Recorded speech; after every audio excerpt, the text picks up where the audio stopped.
Today we're going to cover 2 little known secrets to boost your iron absorption. And little bonus, these same tips also work for zinc absorption. 2 birds, 1 stone. Let's do it.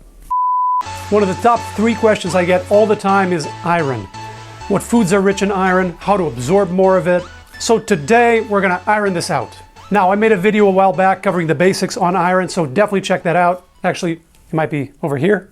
The Cliff's Notes of that video is that you can get tons of iron from animal sources like meat, but you can also get all the iron you need from plant sources. Things like chia seeds, sesame seeds, leafy greens like spinach, grains, legumes, etc. In fact, some of those plant foods have a lot more iron than a steak, which is a surprise for a lot of people. So, bottom line, we can get tons of iron from tons of foods. Now, there are some caveats to watch out for. The issue with the meat is the heme iron. A fair amount of the iron in meat is heme, and that's been associated to a number of diseases like heart disease, diabetes, and cancer. So we want to go easy on the heme. The iron from the plant sources, on the other hand, is 100% non-heme. So we're good on that front. Problem is, the absorption is a little more variable. For example, a lot of people know that vitamin C helps you absorb more iron, whereas tea and coffee block absorption. Okay, so that was all covered in that first video.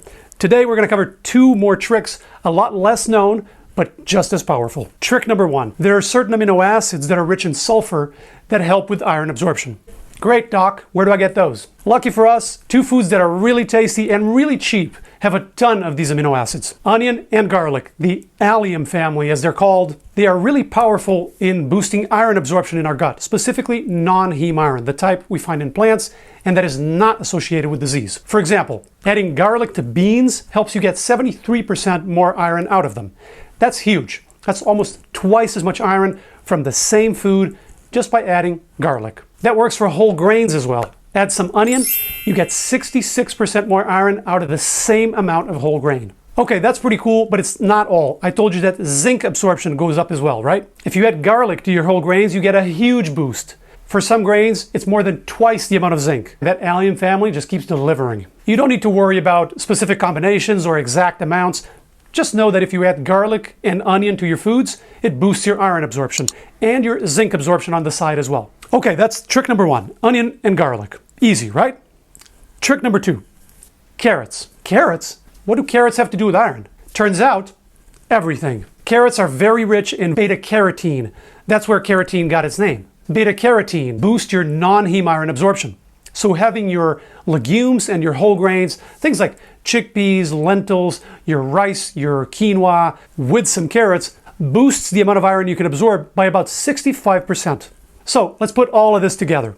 If you're somebody who has a little bit more trouble getting iron out of foods, here's the complete list of tricks you want to have working for you. First, you want to eat iron-rich foods. Of course, lucky for us, iron is everywhere. Legumes, grains, leafy greens, everything has iron. Seeds like chia seeds and sesame seeds have a boatload, way more than steak. And you dodge that pesky heme iron. 2, you want to avoid foods that block iron absorption. That means not having tea or coffee during meals or right before and after.